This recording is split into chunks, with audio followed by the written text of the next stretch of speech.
Warning: our YouTube channel and its videos may contain scenes, language, and content that may not be appropriate for all audiences. These videos include surveillance footage, undercover pursuit of suspects, actual police and rescue operations, and fearless confrontations. If you do not approve of the content, please do not watch our videos. If you wish to continue, we strongly advise that you proceed with caution. Viewers' discretion is advised. Sa ating unang listahan ngayon ang sumbong na mag-asawang nagbebenta ng uling sa probinsya ng Rizal. Ang pagbenta nila ng uling sa kalsada naging dahilan para ma-impound ang sasakyan nila. Kanilang sumbong, eto, panoorin.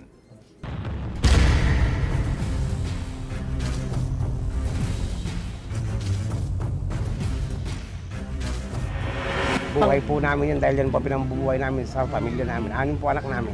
Importante po dahil diyan kami kumukuha ng pangpaaral sa mga anak namin. Masaganang Pasko at manigong bagong taon ang pangarap ng mag-asawang Alan at Luz Minda Berces para sa kanilang pamilya. Pero ang nakaraang selebrasyon nito, hindi naging maganda para sa kanila. Naging Paskong tuyo raw dahil ang sasakyang tangi nilang pagkakakitaan 5 buwan na raw naka-impound sa Provincial Environment and Natural Resources Office o PENRO sa Rizal. Pag-aangkat ng mga prutas sa bundok para itinda sa kababayan ang tanging pinagkakakitaan nila Alan at Luz Viminda. Doon po kami namimili ng mga prutas, mga saging na saba, balinghoy, mais, yung kung anong season na nandun. 2 ng Agosto 2016, namasabat raw sila ng tauhan ng Penro Rizal sa sitio Kabading, Barangay Inarawan sa Antipolo dahil sa karga nila mga sakong uling. Sasakyan namin, Toyota Light Ace. Na-checkpoint po kami ng mga taga-DNR, may karga pong uling, 10 sako. Yun po inabili namin sa kalsada doon sa dalawang matanda. Hindi naman po namin alam na bawal. Anumang paliwanag at pakiusap nila sa mga operatiba, hindi raw sila pinagbigyan at tuluyang kinumpiska ang sasakyan. Nakiusap po kami na kung pwede kahit iwanan na lang po yung uling. Ilang hearing daw ang kanilang dinaluhan, ilang papeles rin ang kanilang ipinakita para patunayang hindi sila mga iligalista. At 16 ng Agosto, lumabas ang resulta sa investigasyon na pabor sa mga Berces. Dito, inirekomendang isauli sa kanila ang kanilang sasakyan. Ang kanilang unos, hindi pa pala doon nagtatapos. Ang mga taong kinakailangan pumirma ng release paper ng kanilang sasakyan, nagtuturuan at hindi mahagilap kung nasaan. Hanggang ngayon po, nagpapalo up po kami, tuturuan po kung sino-sinong tinuturong tao. Pag tinawagan mo, nasa seminar, nasa training. Kaya hanggang tumagal ng tumagal. Sinamahan ng Kilos Pronto Team ang mag-asawa sa DNR Region 4 sa Calamba, Laguna para malinawan kung ano pang nagiging problema para mabilisang makuha ang sasakyan. Pagdating sa opisina, wala pa rin konkretong maisagot ang kanilang tauhan dahil ang kanilang direktor daw na tanging makakasagot sa problema hindi pumasok. Wala pa po si Arnie. Unfortunately, po po siya ngayon. Kahit po pumasok niya sa amin ngayon sa Friday, si Arnie lang po kasi po sign. DNR Region 4 Director Reynolfo Juan, aabutin ba ulit ng palit ng taon bago mo pa ito aksyonan? Maaawa ka naman sa mga pobreng umaasa sa naturang sasakyan para sa kanilang kabuhayan. Kilos pronto, gawin mo na ang iyong trabaho. Okay, Lex, para sa isyong yan, ito, nasa linya natin si Paul Telan, Assistant Division Chief Enforcement Division. Pero sa Penro to, Provincial.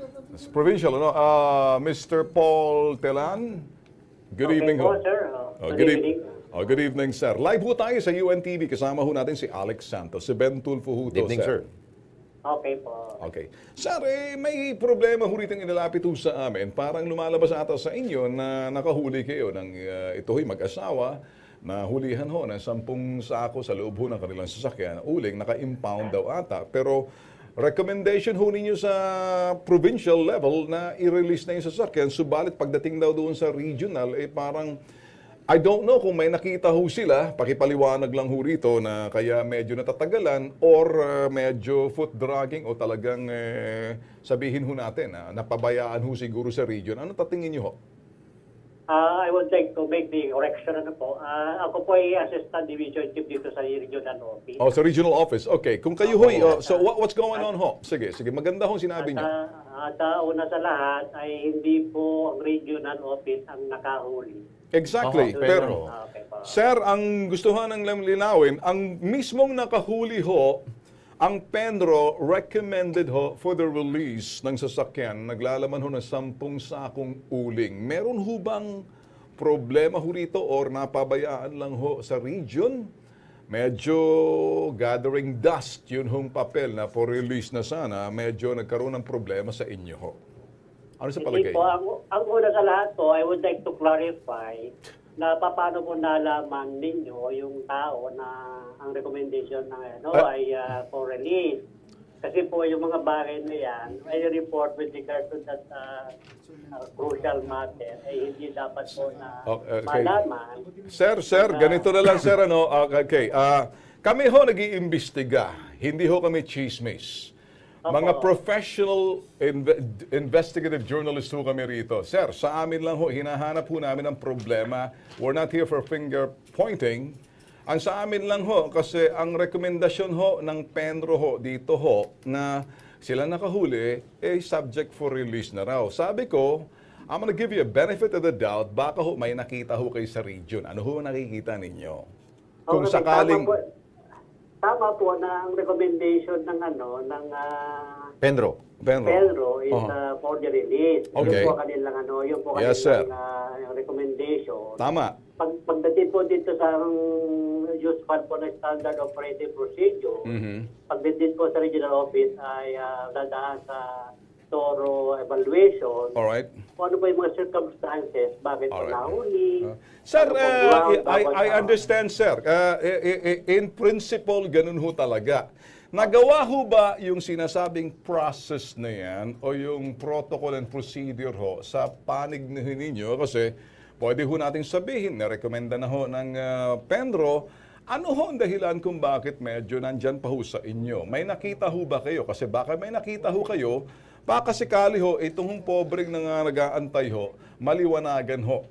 Ano hong posibleng nakikita nyo? Kasi ngayon, sir, we were speculation ang gagawin ho natin kasi we cannot get a factual status ho. Kasi sa document ho kasi nakalagay ho, for release, recommended for release. Sa inyo ho kasi, dino-double check nyo. Ang tanong ho, sir, gaano na ho katagal yan dyan sa inyo? At gaano pa ho katagal ang proseso na mag-aantay yung mga pobre kalang sasakyan nakatenga? Normally, pag ganitong investigation, what's the time frame ho? Actually po, na-evaluate na po Alright. Na-evaluate na po ng aming division. Alright. At nagawa na po namin yung draft order. Order for release ho, sir? No, I will not divulge yung Alright. Sir, hindi naman confidential, hindi naman terrorism ho to Uling ho to. Ang sa akin, kung may paglabag ho siguro sa environment, sir, ako ho kasi, I wanna be sure, sir, na hindi ho natutulog sa pansitan yung kanilang papel. Kasi para sa akin ho, sir, asabi ho ni President Rodrigo Duterte, meron timeline ang anumang bagay na fina-follow up. Ito ho, pag nakita ho ni President Duterte, magagalit siya. 6 months na ho naka-impound Sagot. Sagutin mo nga. Sige nga. Lamang, gagalitin mo ako rito. Mapipika ako sa iyo. Binibigyan kita ng puhang at disente pa ako. Pero kung alam nyo, ang proseso hindi para maging mahirap sa mga tao nagpa-follow. Bagkus, makakatulong sa pag-expedite.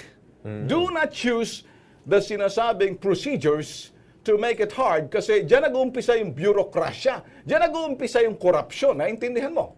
Opo. Nagkamali ka dahil investigative journalist ako. Ngayon masisilipan kita. Entonces, natutulog sa pansitan yung director ninyo, sasabihin mo sa akin, for reasons of national security, confidentiality yan. Give me a break. That's hogwash. Ngayon, nagagalit na ako. Sagutin mo ako rito kasi 6 months na, President Duterte says may marginal note kayo para doon sa nagpa-follow up, it is incumbent upon you the presumption of regularity, regular yung ginawa ng sa provincial, 6 months na natutulog sa inyo, up to now, you're caught with your pants down na wala pa rin kayong ginagawa. How's that? Natapos na po sa amin nga. Oh, yun eh. Hey, why can't you tell me what is the judgment? Another 6 months or for release na? Hindi po yung aming Sir, ganito na lang, boss. Paligoy-ligoy Natutulog sa pansitan yung regional director ninyo. Dapat yan, sinisipa sa lalamunan eh. Nagagalit na ako, boss.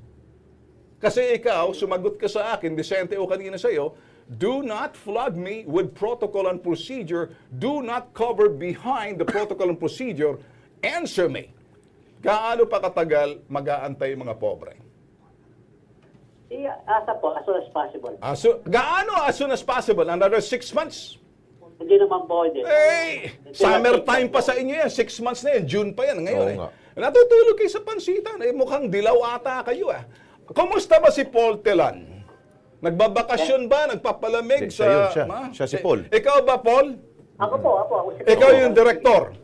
No po, hindi po. Assistant director. Assistant director ka. Pakisabi. Ano? Assistant division chief po. Alright, pakisabi sa regional director ninyo, sabi ni Alex Santos at si Ben Tulfo, umpisahan nyo na ang trabaho. Ray Juan ang pangalan. Naintindihan mo? Pakisabi sa Arnolfo Juan, huwag magiging Juan Tamad. Entiende? Yes, sir po. Maintiende? Huwag kang mangangatwiran sa akin, hahatawin kita ngayon dito. Vicente o kanina, pilosopo ka. Oo. Sabi ni President, makinig ka, sabi ni President Duterte, at galit siya sa mga taong natutulog-tulog sa pansitan. Isa ka at iyong hepe, 6 months na yan. Eto, pag nakikinig si President Duterte at sino man sa Malacanang, makinig ka, yari ka.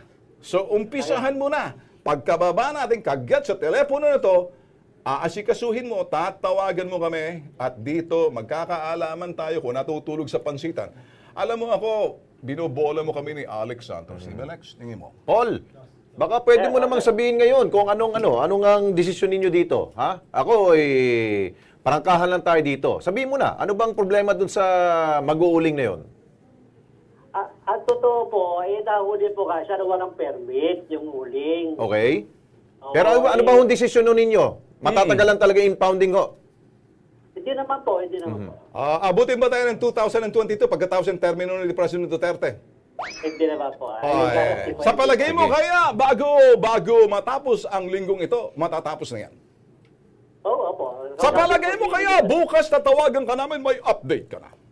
Dapat. Opo. Dapat, okay. Ayun. Okay, Paul, ha? Promise yan, ha? Promise. Yes, sir. Promise. Actually, lumabas pa po sa amin. Sabi ko sa lumabas pa po sa amin, division na yan. Ayaw ni, ayaw ni Secretary Gina Lopez ang mabagal-bagal. Nakoy, mas grabe yun. Mas grabe yun. Nako, oo. Mabuti kami lang kausap mo dito ngayon, Sir Paul. Okay naman po. Okay. Aayusin mo yan, Paul, pagkatapos ikaw na mismo yung contact person namin, ikaw yung magpa-process niyan. Kung sakaling si Juan, at sana naman siya, maging Juan Tamad, aayusin niyo to, Paul, ha? Please lang, Paul. Na-process na po, siya naman po yung mga pipirma sa ako ng mga... Sabihin mo kay Juan, para niya ng awa sa sarili niya, kasi pag kami nangating bibig namin, tatawagan namin ng Malacanang, tatawagan namin si Martin Andanar, ibubulong namin, may natutulog sa pansita, tatawagan namin si Gina Lopez! Yun. Pero ngayon, dahil aayusin mo na at nakikita ko na ikaw naman hindi ka kapareho ni Juan, may gawin mo na, update Paul. tayo bukas, Paul. Okay ba, Paul? Yes, sir. Sabi ko sa iyo Okay. Gagawin talaga yan. Okay, sige. Okay, maraming salamat kay Paul Telan. Siya po ang Assistant Director ho ng Regional Office pala yun. Kausap natin, no?